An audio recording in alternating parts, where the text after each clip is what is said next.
Okay, so ready to dive in. Today we're going microscopic, microorganisms, but specifically their ecological diversity. How do these tiny life forms live, interact, carve out their existence? We've got a whole chapter on this, and it gets pretty intricate. Yeah, it's fascinating stuff. We often talk about microbes in terms of their metabolism, what they eat, how they get energy. But today is all about their ecological roles, where they live, their interactions, how they shape their environments. It's a big piece of understanding these microbes, along with their metabolic diversity and, of course, their evolutionary history, the phylogenetic side. Right, so a microbe's metabolism hints at its ecological role, but it's not the whole story, right? There's more to it than just what chemical reactions they can do. Yeah, exactly. Think about it. Two bacteria, both breaking down sugars for energy. One might have a flagellum, that whip-like tail, so it zips around, finding food in open water. The other, maybe it's sticky, clinging to surfaces in a nutrient-poor area. Same metabolism, but their morphology, their motility, that dictates their ecological niche. It's not just what they can do, it's how and where they do it best. Makes sense. And this chapter points out something else interesting. Sometimes microbes that are really far apart evolutionarily, they can end up with similar ecological roles, and vice versa. Evolution playing tricks, it seems. Absolutely. That family tree, the phylogeny, it doesn't always tell you everything about a microbe's ecology. You've got gene loss, where organisms ditch genes they don't need anymore. Convergent evolution, where unrelated microbes find the same solutions to the same problems. And then there's horizontal gene transfer, genes jumping between organisms. It all makes things more complex, more interesting. It reminds us that life finds a way, but not always in a straight line. So we're unpacking this ecological diversity, all the twists and turns, as laid out in this chapter. And I think a great place to start is with the phototrophic bacteria, the ones that figured out how to use light for energy. Perfect place to begin.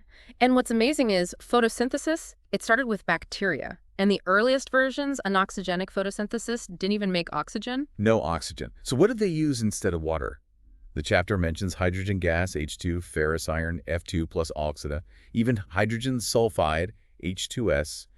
Not exactly the stuff of life as we know it. No, but it worked for a long time. And these anoxygenic phototrophs, they're still around, thriving in environments where those electron donors are available.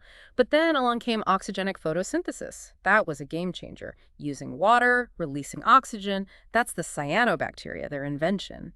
And it reshaped the planet, made way for oxygen-dependent life like us. Every breath we take, that's thanks to those ancient bacteria. Wow, it's hard to wrap your head around that. So both types, an oxygenic and oxygenic, how do they actually grab that light energy? It's not just one pigment, right? Yeah. Nope. Chlorophyll-like pigments are key, but they also use accessory pigments. Think of it like having different solar panels, catching different wavelengths of light, maximizes their energy harvest, and then that energy goes to reaction centers, protein complexes in the membranes. That's where light energy turns into chemical energy, ATP. And there are two main types of these reaction centers, right? The FES type and the Q type. What's the difference functionally? It comes down to their components.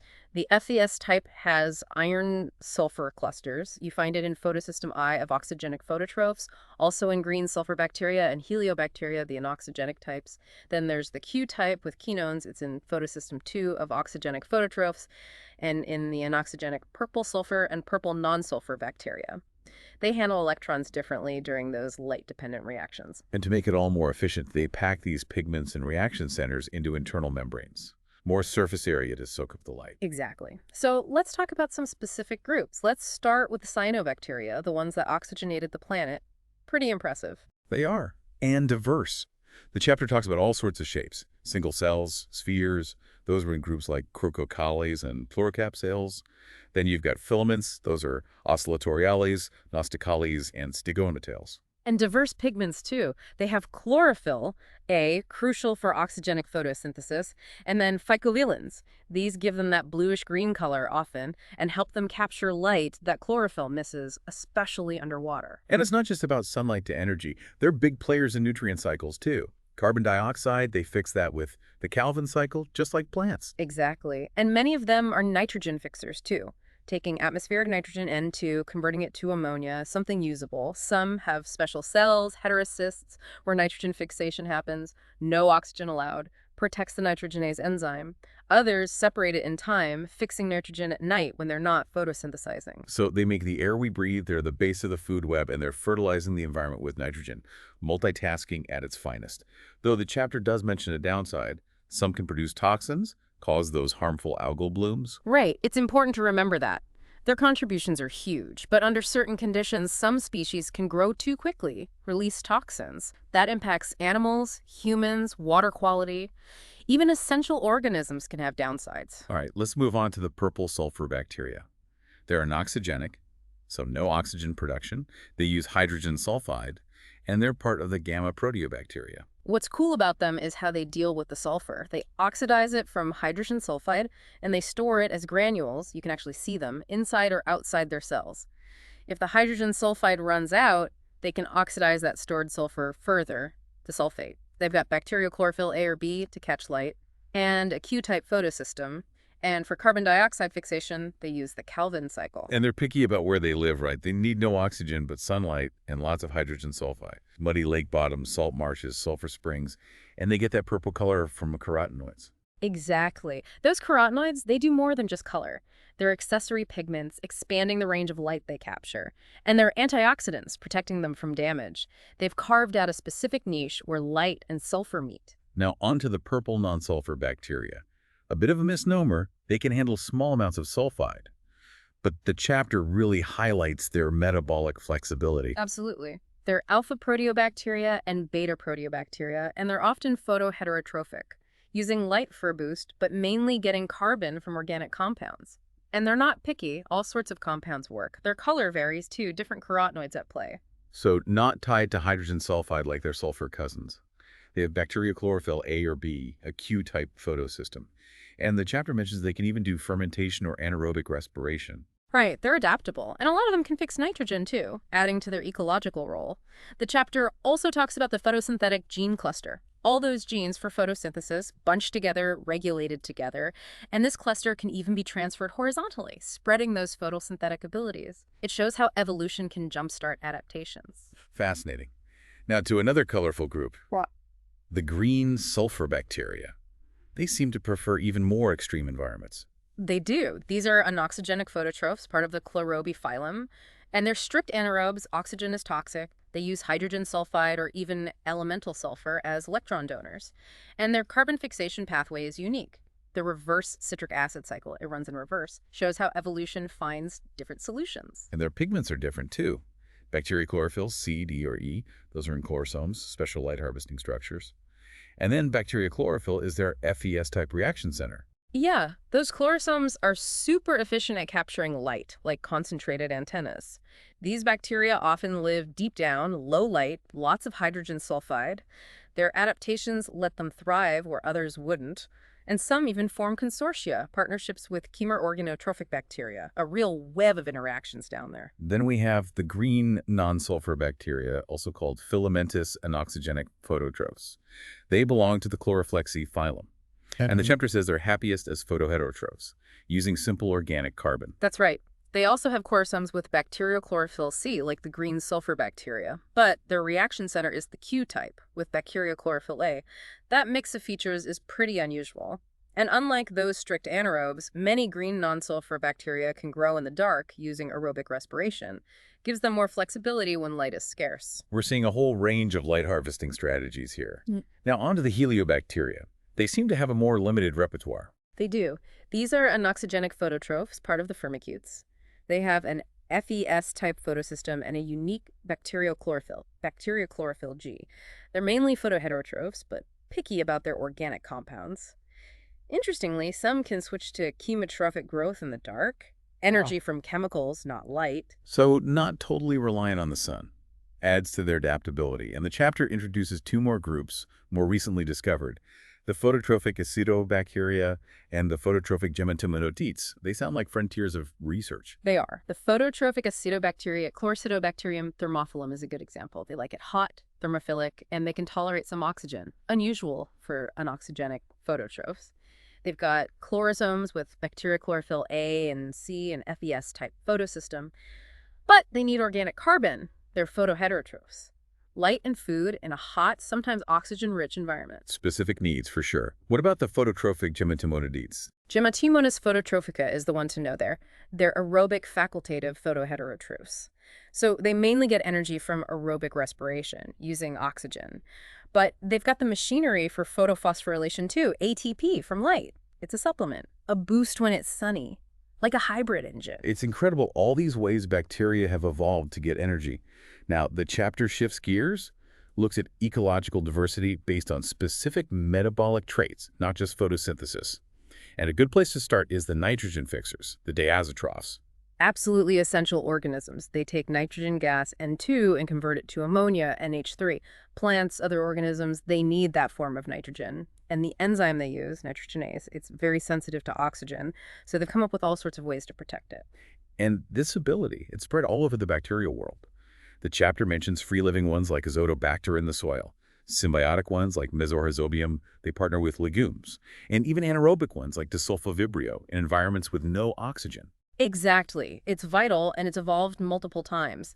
The chapter even mentions some diazotrophs use alternative nitrogenases with vanadium or iron instead of molybdenum. It highlights their flexibility. Next up in the nitrogen cycle, the nitrifying bacteria. They take the ammonia from the nitrogen fixers and oxidize it.